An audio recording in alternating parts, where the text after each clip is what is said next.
Bienvenue à la présentation du final 2011. Donc, ce final 2011 a été fait en collaboration avec d'autres étudiants de maîtrise. Donc, nous avons essayé de faire une démarche synthétique qui vous permet de comprendre toutes les étapes qu'il fallait suivre pour résoudre ce final. Donc, on n'est pas parfait. Donc, ça, c'est en fonction des connaissances qu'on a. Donc, s'il y a une petite hésitation, n'hésitez pas à poser des questions. Donc, on va essayer de vérifier, de discuter avec vous pour améliorer à chaque fois le contenu.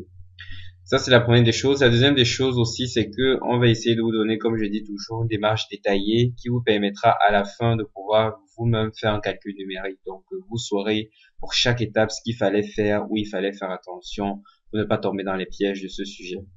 Bon, sans plus tarder, passons maintenant à la présentation du plan de ce final.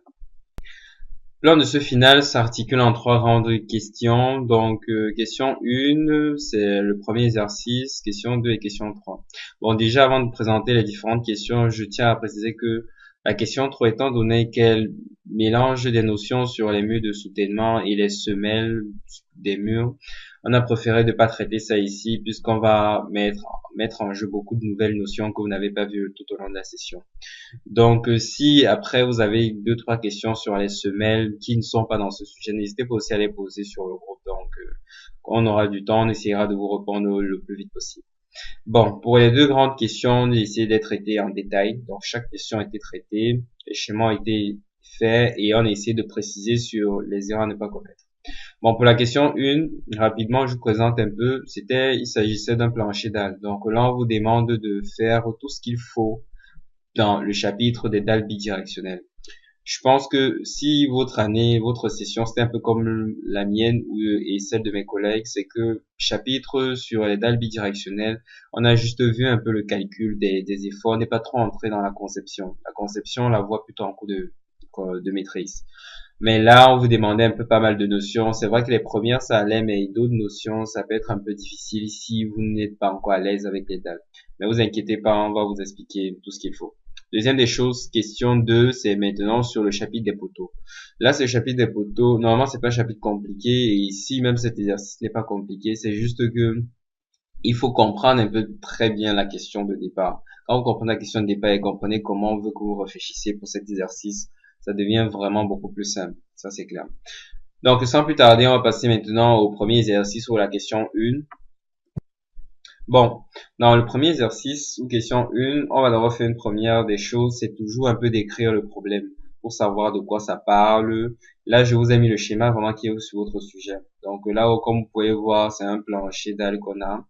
On nous a donné dalle 200, donc c'est l'épaisseur de votre dalle. Diamètre 600, c'est le diamètre de vos colonnes. Et ici, on vous a donné les dimensions. Donc les dimensions ici, c'est 4500 et 6400 comme dans ce côté-ci. Bon, là, les premières informations à connaître, bon, on vous a donné les charges. Les charges vont vous aider vers la fin de cet exercice. Mais les premières informations, vraiment, où il faut faire attention, c'est ici le type de plancher. On vous a dit plancher sans poutre et sans ressort. Ces deux informations, je tiens à préciser qu'elles sont importantes ici parce que, comme vous avez dû faire le cours et comme c'est un cours de bac, on va seulement voir ce cas-ci. Donc, c'est pour ça que dans l'énoncé, on a bien précisé ces deux aspects-là. Et ça a un impact sur la distribution des efforts. Je vais vous montrer un extrait de des diapos du cours que vous avez vu pour savoir où ça a un impact. Voici la diapo de rappel dont je parlais. Donc, cette diapo de rappel, on peut voir ici que dans la partie de distribution transversale, c'est juste pour que vous compreniez l'importance de savoir si c'est sans poutre et sans ressaut. La distribution transversale ne se fait pas de la même façon si on a une dalle sans poutre et sans ressaut ou bien une dalle sans poutre et avec ressaut. Donc ici, ça c'est dans les deux cas bien sûr, mais ici si vous regardez dans le tableau, tout ce qui est avec ressaut, que ce soit isolé ou continu, les pourcentages ne sont pas les mêmes. Alors que lorsqu'on est sans ressaut, c'est là et on a ce type de distribution. Et c'est ce type de pourcentage qu'on aura. Bon, une fois que cette distinction a été faite, donc vous avez compris pourquoi c'est important de bien savoir cela. Donc toutes les informations qu'on prendra au niveau de la distribution transversale viendront de là. Donc n'oubliez pas ça. Bon, on peut passer maintenant à la suite. C'est la première question. Donc la première question ici de ce sujet, on vous demandait calculer les largeurs des bandes de poteaux. Là, ici, c'est un schéma qui a été refait. Il s'inspire exactement de vos notes de cours. Comme je vous dis toujours, on prend que l'information dans vos notes de cours.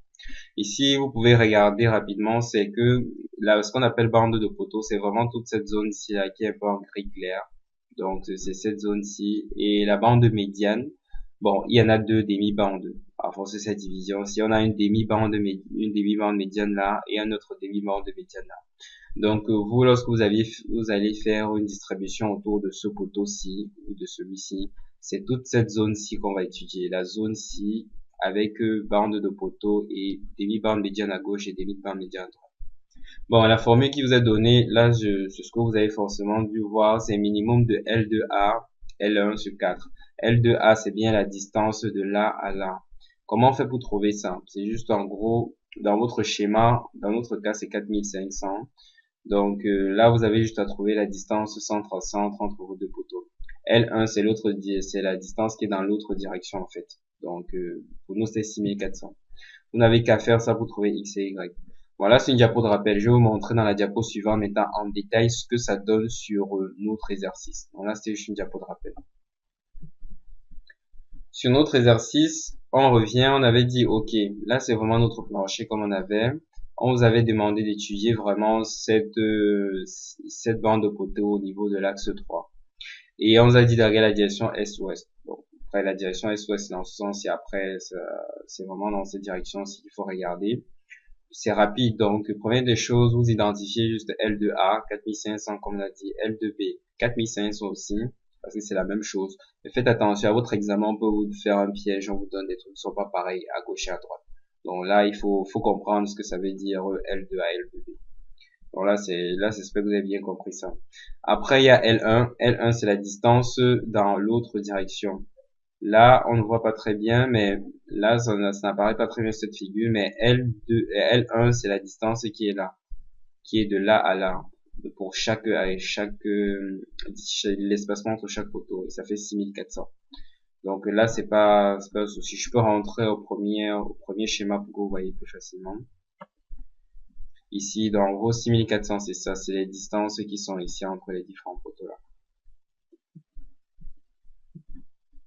Ok, donc une fois que cette distinction a été faite, vous n'avez qu'à calculer X. Donc X minimum L2A, L1 sur 4, donc minimum entre 4500 et 6400 divisé par 4. Y, vous faites la même chose et vous trouvez des valeurs. Là, ça c'est l'application numérique. Vous pouvez vérifier plus tard avec d'autres étudiants comme vous. Donc nous, on n'a pas fait les dernières applications numériques. On vous montre étape par étape ce qu'il faut faire. Une fois que c'est fait, vous trouvez X et Y. X et Y, n'oubliez pas, c'est vraiment la largeur à gauche pour la bande de poteau et la largeur à droite pour la bande de poteau. Et X plus Y, ça fait la largeur totale de la bande de poteau. Maintenant, ce que vous devez comprendre, c'est qu'il faut aussi, dans vos calculs, que vous donniez la largeur de la bande médiane. Sur mon schéma, il est schématique, donc si vous calculez, vous voyez que les dimensions sont comparables, c'est pas un problème. Donc, c'est juste un schéma pour que vous compreniez ce qu'il y a. La partie ici en bleu, c'est bande médiane, ici c'est en bleu, c'est demi-bande médiane, demi-bande médiane. Pour trouver ça, c'est simple, c'est que tout de là, de l'axe du poteau-ci à cet axe-ci, on a L2A. Or, ce qu'on sait, c'est que comme c'est la bande médiane ici, on va prendre L2A divisé par 2, c'est vraiment le centre, en fait, on peut dire de l'être et du tel qui est pour les deux poteaux-ci, dans cette direction-ci. Donc ça, c'est L2A de là, du centre de ce poteau-ci à là. Comme vous connaissez déjà X qui est la distance de là à là, vous n'avez qu'à faire une différence. Donc la largeur de la demi-bande médiane là, ce sera L2A sur 2 moins X. Même chose de l'autre côté, L2B sur 2 moins Y. Là, je mets avec les formules générales parce qu'à l'examen, ça peut ne pas être les mêmes valeurs à gauche et à droite. Bon, j'espère que ça c'est compris. J'espère que vous avez vraiment compris cette partie-ci. N'hésitez pas si vous avez des questions, si j'ai pas été clair, si j'ai pas précisé des informations à nous poser sur le groupe. Ensuite, on passe maintenant à la question 2. Donc, à la question 2, on vous avait demandé de déterminer l'épaisseur minimale pour le critère de flèche. Donc ici, il faut comprendre ce qu'on entend ici par épaisseur minimale pour le critère de flèche. C'est ça que j'explique ici, c'est que déjà pour le chapitre des dalles, unidirectionnel et bidirectionnel le plus souvent, c'est que la norme dit il faut qu'on ait un minimum de 120 mm. Ça, c'est le minimum d'abord. Mais elle exige qu'on fasse une vérification des flèches. Parce que si vous vous rappelez, bon, sur cette plateforme, on avait fait tout le cours sur la partie état limite de service. Là, je vous avais expliqué que là, le critère des flèches impose qu'il faut souvent une épaisseur à vérifier pour ne pas avoir à faire tout le calcul de flèche après. Donc, c'est ça ici que la norme dit que, mais la possibilité de se soustraire à cette obligation si HS vérifie certaines limites. Donc, je me répète, c'est vraiment ça, c'est que si vous ne vérifiez pas ces limites, vous serez obligé de faire un calcul de flèche. Sinon, la norme ne sera pas d'accord. Mais si vous vérifiez déjà les limites qu'on vous donne déjà dès le début, vous n'aurez pas après à faire un calcul de flèche. Et sachez que le calcul de flèche, en fonction des cas, souvent, c'est plus ou moins compliqué et ça prend du temps. Donc, autant vérifier dès le début. Bon, là maintenant aussi, il y a une deuxième chose sur cette question, s'il vous faut vraiment faire attention. Et je crois que quand il y a de cela 1 an, quand j'avais travaillé avec mes amis au début, quand j'avais failli commettre une erreur ici. Heureusement qu'on travaillait en groupe et on a pu voir qu'il y a une petite subtilité sur cette question. La subtilité, c'est quoi? C'est que là, la partie de l'épaisseur minimale, si quelqu'un aurait pu commettre l'erreur, c'est ça que j'écris en rouge ici. Avant de vous détailler la formule, je vous explique d'abord l'erreur à ne pas commettre. Ce que j'ai mis ici en rouge, c'est pour vous expliquer que, attention, ne pas prendre les valeurs du tableau 5.5 page 128, car c'est pour les dalles unidirectionnelles. En effet, quand je suis arrivé ici, on avait dit épaisseur minimale. J'avais directement pris les critères qui étaient ceux d'une dalle unidirectionnelle, alors que ici, c'est pas le cas. Et on verra après que c'est vraiment un dalle bidirectionnel. C'est dans la suite des questions autant pour moi.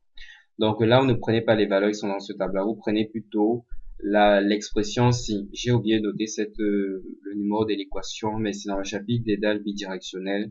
Vous allez regarder, c'est vraiment sur presque vers la fin, c'est plancher dalles avec ou sans chapiteau. Et c'est cette équation-ci qui correspond le plus à notre cas qu'on étudie. Parce que le reste, après, il y a des poutres et nous, on n'a pas de poutres dans notre cas. Donc, vous voyez qu'au début, l'hypothèse dit dalle sans poutre et sans ressaut avait un double impact au niveau de la distribution des efforts, mais aussi au niveau de la limitation au niveau du H. Quand je mets HS, c'est bien pour la dalle, c'est bien pour l'épaisseur de dalle. Donc, ça, j'espère que vous avez bien compris. C'est cette équation aussi qu'il faut utiliser. Pourquoi il faut l'utiliser? Parce que c'est pour les dalles bidirectionnelles. Deuxième des choses, c'est que dans cette équation, on va un peu essayer d'expliciter les termes FY400, MPa, c'est pas compliqué. Ln, c'est la longueur nette. Longueur nette entre les appuis, en fait. Cette longueur nette, si vous avez bien fait le chapitre des dalles unidirectionnelles, vous comprenez exactement de quoi il s'agit. Mais ici, c'est comme j'écris ici, prendre la valeur de Ln la plus grande pour avoir HS le plus grand. Parce que là, ce qu'on veut, c'est se mettre dans le cas le plus sécuritaire possible. Et pour être le cas le plus sécuritaire possible, on prend une condition maximale là. Et la condition maximale ici, c'est le Ln le plus grand. Je vais vous montrer pourquoi il y a deux types de Ln. Si on revient sur ce schéma, si vous voyez que, étant donné que la distance centre à centre dans la direction ci n'est pas la même que dans l'autre direction, le Ln ici ne sera pas le même Ln qui est là. Or, ce que vous voulez, c'est une épaisseur de dalle pour tout le grand plancher. Donc, il faut prendre un critère. Vous n'allez pas changer en fait les épaisseurs de dalle, c'est ça que je veux dire. Donc, il faut que vous preniez un critère qui va correspondre pour tout l'ensemble et qui va vérifier le critère de flèche partout. C'est pour ça qu'on prend pour le cas le plus critique. Ça, c'était vraiment l'explication pour l'épisode minimal. Une fois que vous avez fait ça, vous faites juste l'application numérique et vous allez trouver la valeur correspondante. Donc là, c'est pas compliqué. Faites bien attention, c'est Ln. Donc il faudra prendre la longueur centre à centre et enlever à gauche demi largeur de poteau et à droite demi largeur de poteau. Et au final, ça vous donne le Ln. Donc faites juste attention à ça et normalement c'est correct. Et faites attention aussi aux unités et tout ça. Donc là, c'est ok. On peut passer maintenant à la question, toujours question 1 dans l'exercice 1, mais plutôt la question petit c. Maintenant, là, qu'est-ce qu'on vous demandait ici? C'était au niveau des armatures minimales pour la dalle. Donc, pour les armatures minimales pour la dalle, ce qu'il faut faire ici, c'est quoi? C'est que on vous demande juste, pas de faire de calcul, mais vérifier tous les critères minimums pour les dalles. Comme on avait vu ensemble le chapitre dalles unidirectionnelles, bidirectionnelles aussi, il y a tout un tas de critères à vérifier. Donc là, c'est pas compliqué. C'est juste à appliquer ces formules-là. La seule chose, c'est que ce que je vous avais déjà signalé dans le chapitre qu'on a vu ensemble et que je vais vous signaler encore ici, c'est que il faut, le plus souvent dans le chapitre des dalles, écrire les critères minimums bien d'armature en termes d'espacement. Et c'est beaucoup plus simple après. Donc, c'est vraiment ça que je vous conseille de faire, c'est écrire les critères le plus souvent en termes d'espacement. Bon, là, le premier critère qu'on avait ici, c'est que S doit être plus petit que 5 HS. Donc, ça, c'est pour les armatures secondaires. Qu'est-ce que j'entends par armature secondaire? C'est vraiment lorsque vous avez fait une coupe dans cette direction. Donc là, on suppose que c'est ma section de dalle pour 1 mètre de largeur que j'ai là. Et lorsque je fais ça, c'est les armatures principales. Quand je regarde dans cette direction-ci, en fonction de ma disposition, ce sont les armatures qui sont des points en fait. Et c'est elles qui vont travailler dans ce plan-ci. Alors que si je fais une coupe dans l'autre direction, je vais regarder plutôt ces armatures-ci comme des points. Ce sera plutôt ça. Et quand je parle d'armature secondaire, ça veut dire, je suppose que ma disposition de barre est comme ça. Les principales, c'est bien les points. Et les secondaires sont les armatures qui passent en bas, en fait. C'est là que j'appelle secondaire. Ces armatures, il faut vérifier les critères. Et c'est ça qu'on vous donne ici. Donc, l'espacement de ces barres-là, sur 1 mètre de largeur toujours, doit être inférieur à 5 HS. Donc, là, vous calculez. Doit être aussi plus petit que 500 mm. Donc, vous calculez. Ça fait 2 critères. Troisième critère, c'est maintenant sur le AS1000. Donc, AS1000, on vous dit que le pourcentage de barres d'armature doit être plus grand que 0.002 AG. AG, c'est l'aire de votre section de dalle, tant pour moi. Donc, quand je parle de AG, votre section de dalle, c'est pas compliqué à connaître. Vous avez H, qui est la hauteur, et vous avez 1000. 1000 parce qu'on travaille toujours par 1 mètre de largeur, donc 1000 mm, donc 1 mètre de largeur de dalle. Bon, ici, ce que j'ai détaillé là, quand vous voyez toutes ces équations, si c'est pour faire la transformation du critère qui est dans le livre en critère d'espacement. Pour faire cela, j'utilise l'équation qui était ici. L'équation qui est là, si vous vous rappelez bien dans le cours, on a dit S, l'espacement s'écrit comme AB, c'est l'aire de la barre, en millimètres carrés, pour une barre divisée par AS, en millimètres carrés par mètre. Donc, c'est l'aire en millimètres carrés que vous aurez pour 1 mètre de largeur. Donc, quand vous calculez ça, vous faites AB sur S, on tire cette équation, je détaille pas tout, mais c'est juste tirer une expression, vous trouvez que S sera plus petit que AB sur 0.002 AG. Là, lorsque vous avez ça, vous n'avez qu'à faire l'application numérique, vous trouvez le critère d'espacement qui découle de ça. Le critère d'espacement qui découle de ça, ça veut dire que, étant donné, je vous regardez bien mon curseur, c'est que lorsque je viens ici, sur les données de mon problème, on avait dit qu'on avait pris des barres 20M. Quand on prend des barres 20M, ça implique que le diamètre des barres, c'est 300 mm². Donc, d'une seule barre, bien sûr, 300 mm². Donc, vous allez prendre ces 300 mm², remplacer dans l'expression. Et c'est ça qui vous permet de calculer maintenant votre S-max dans ce cas-ci. Donc, 1000, c'est bien le B. 1000, c'est parce que j'ai mis 1 mètre de largeur en millimètres. Ça fait 1000 mm, multiplié par 200, qui est la hauteur, qui est 200, et multiplié par ça. Vous n'avez qu'à faire le calcul. Donc, ça que je dis ici pour étape